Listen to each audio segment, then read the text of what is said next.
नमस्कार मित्रों।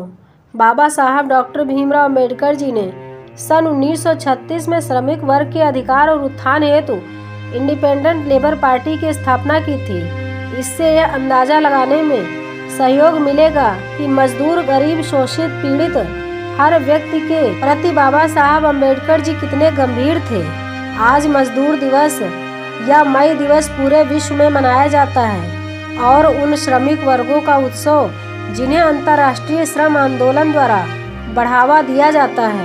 भारत में श्रमिकों के प्रति बाबा साहब डॉक्टर भीमराव अम्बेडकर जी का योगदान बहुत बड़ा रहा है, लेकिन हर कोई एक श्रमिक नेता के रूप में बाबा साहब अम्बेडकर जी की भूमिका को शायद ही जानता हो। आइए मित्रों, जानते हैं मजदूरों के प्रति इनका क्या महत्वपूर्ण योगदान रहा। 1 मई 1986 से मनाए जाने वाले अंतर्राष्ट्रीय मजदूर दिवस की प्रमुख मांग का आधार श्रमिकों के लिए प्रति श्रम दिन 8 घंटे का मनाने का 866 के बाल्टीमेर के मजदूरों के कन्वेंशन में प्रस्ताव तथा भारत में 1923 में पहली बार मद्रास में मई दिवस मनाया गया। दूसरे विश्व युद्ध की घोषणा के बाद 2 अक्टूबर 1939 को मुंबई में हुई युद्ध विरोधी हड़ताल में 10,000 से ज़्यादा मजदूरों ने हिस्सा लिया था। हालांकि श्रम विभाग की स्थापना नवंबर 1937 में हुई थी और बाबा साहब अम्बेडकर ने जुलाई 1942 में श्रम विभाग का कार्यभार संभाला था। सिंचाई और बिजली के विकास के लिए नीति निर्माण और प्रमुख चिंता थी। 1942 से उनके मार्गदर्शन में श्रम विभाग था। 1886 बाल्टीमेर के कन्वेंशन की भांति बाबा साहब अम्बेडकर जी ने फैक्ट्रियों में मजदूरों के 12 से 14 घंटे काम करने के नियम को बदलकर 8 घंटे किया गया था और साथ ही साथ बाबा साहब अम्बेडकर जी ने ही महिला श्रमिकों के लिए मातृत्व लाभ जैसे कानून बनाने की पहल की थी। बाबा साहब अम्बेडकर जी ने 1946 में श्रम सदस्य की हैसियत से केंद्रीय असेंबली में न्यूनतम मजदूरी निर्धारण संबंधी एक बिल पेश किया, जो देश का न्यूनतम मजदूरी कानून बना। बाबा साहब अम्बेडकर जी ने ट्रेड डिस्प्यूट एक्ट में संशोधन करके सभी यूनियनों को मान्यता देने की आवश्यकता पर जोर दिया। बाबा साहब अम्बेडकर जी ने ही मजदूरों के हड़ताल करने के अधिकार को स्वतंत्रता का अधिकार माना और कहा कि मजदूरों को हड़ताल का अधिकार न देने का अर्थ है मजदूरों से उनकी इच्छा के विरुद्ध काम लेना और उन्हें गुलाम बना देना। 1938 में जब मुंबई प्रांत की सरकार मजदूरों के हड़ताल के अधिकार के विरुद्ध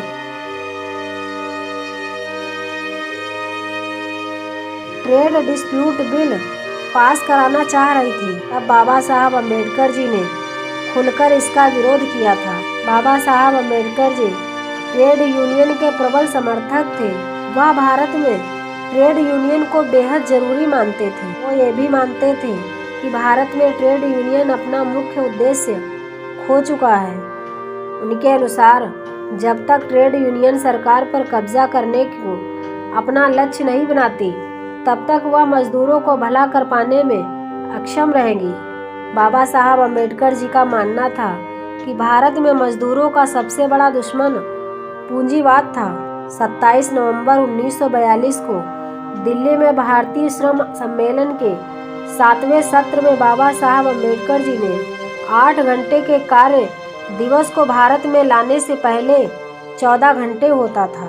महिला श्रमिकों के लिए कई कानून बनाए, जैसे खान मातृत्व लाभ अधिनियम, महिला श्रम कल्याण कोष, महिला और बाल श्रम संरक्षण अधिनियम, महिला श्रम के लिए मातृत्व लाभ और कोयला खदानों में भूमिगत काम पर महिलाओं के बेरोजगार पर प्रतिबंध।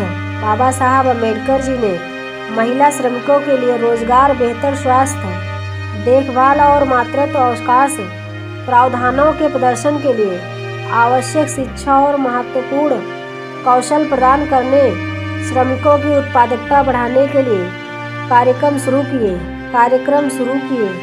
यदि आज हम अपनी कंपनी को स्वास्थ्य बीमा प्रदान करने में खुश हैं, तो इसका भी श्रेय बाबा साहब अम्बेडकर को ही जाता है। कर्मचारी राज्य बीमा, काम करने के दौरान लगी चोट, काम करने वाले के मुआवजे और विभिन्न सुविधाओं के प्रावधान के कारण चिकित्सा देखभाल, चिकित्सा अवकाश, शारीरिक विकलांगता के साथ श्रमिकों की मदद करता है। बहुत कम लोग इस तथ्य से परिचित हैं कि बाबा साहब अम्बेडकर जी ने इंडिपेंडेंट लेबर पार्टी की स्थापना की थी और 7 नवंबर 1938 को 1 लाख से ज़्यादा मजदूरों की हड़ताल का नेतृत्व भी बाबा साहब अम्बेडकर जी ने ही किया था।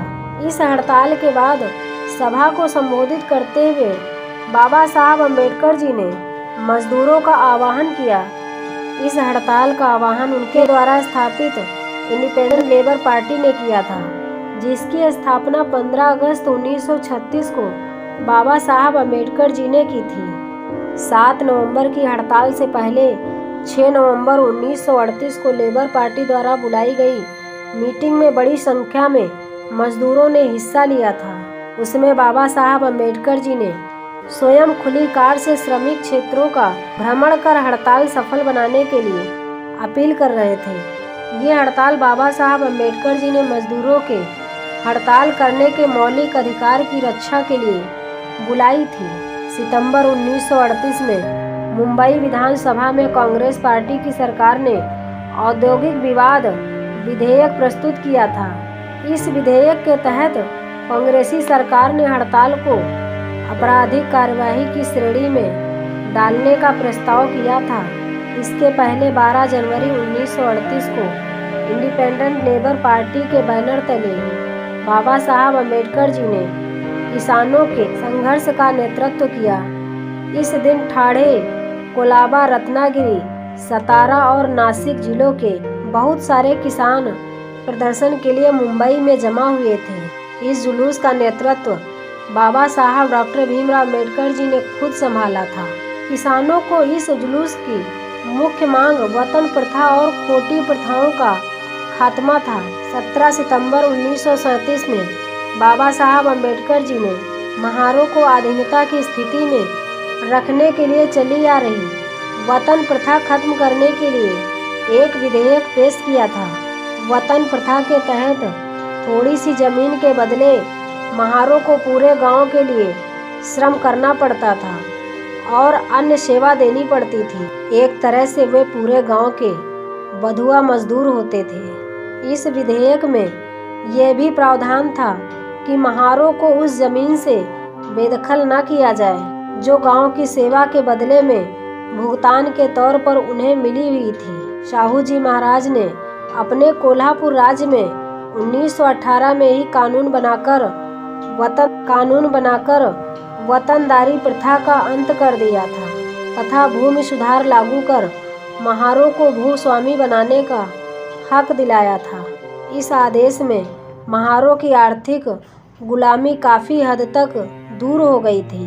मजदूरों और किसानों को इस संघर्ष का नेतृत्व करते हुए बाबा साहब अम्बेडकर जी ने सोशलिस्टों और कम्युनिस्टों का भी सहयोग लिया, लेकिन यह सहयोग ज़्यादा दिन नहीं चल पाया क्योंकि कम्युनिस्ट और सोशलिस्ट पूंजीवाद को दो दुश्मन मानते थे, लेकिन वे ब्राह्मणवाद के खिलाफ संघर्ष करने को बिल्कुल भी तैयार नहीं थे। बाबा साहब डॉक्टर अम्बेडकर जी ने अपनी सभा में उपस्थित अस्पृश्य कामगारों से कहा कि कांग्रेस, सोशलिस्ट और वामपंथी तीनों अस्पृश्य कामगारों के विशेष दुश्मन ब्राह्मणवाद से संघर्ष करने को तैयार नहीं हैं। उन्होंने अस्पृश्यों के कामगार यूनियन से अपनी पार्टी इंडिपेंडेंट लेबर पार्टी का समर्थन करने का आह्वान किया। ब्रिटिश संसद द्वारा अगस्त 1935 में पारित भारत सरकार अधिनियम के तहत विभिन्न प्रांतों और केंद्र में भारतीयों के स्वराज शासन का प्रावधान किया गया था और इसी अधिनियम के तहत 1937 में चुनाव हुए। इन्हीं चुनावों में भाग लेने के लिए लेबर पार्टी का गठन किया गया था। बॉम्बे प्रेसिडेंसी ने इस पार्टी ने 17 उम्मीदवार मैदान में उतरे, जिसमें 13 उम्मीदवार अनुसूचित जाति के लिए सुरक्षित सीटों पर खड़े किए गए थे, जिनमें से 11 सीटों पर उन्हें विजय मिली, जिसमें खुद बाबा साहब अंबेडकर जी भी शामिल थे। बाकी 4 उम्मीदवार अनारक्षित सामान्य सीट पर खड़े किए गए थे, जिसमें 3 पर विजय मिली। बाबा साहब अंबेडकर जी को देश के कई और योगदान के लिए याद किया जाता है, लेकिन उनका यह एक महत्वपूर्ण कार्य मजदूरों और किसानों को संगठित करने और उनके आंदोलन का नेतृत्व करने का भी था। तो ये जानकारी आप लोगों को कैसी लगी कमेंट कीजिएगा और हमारे चैनल को लाइक और सब्सक्राइब कीजिएगा।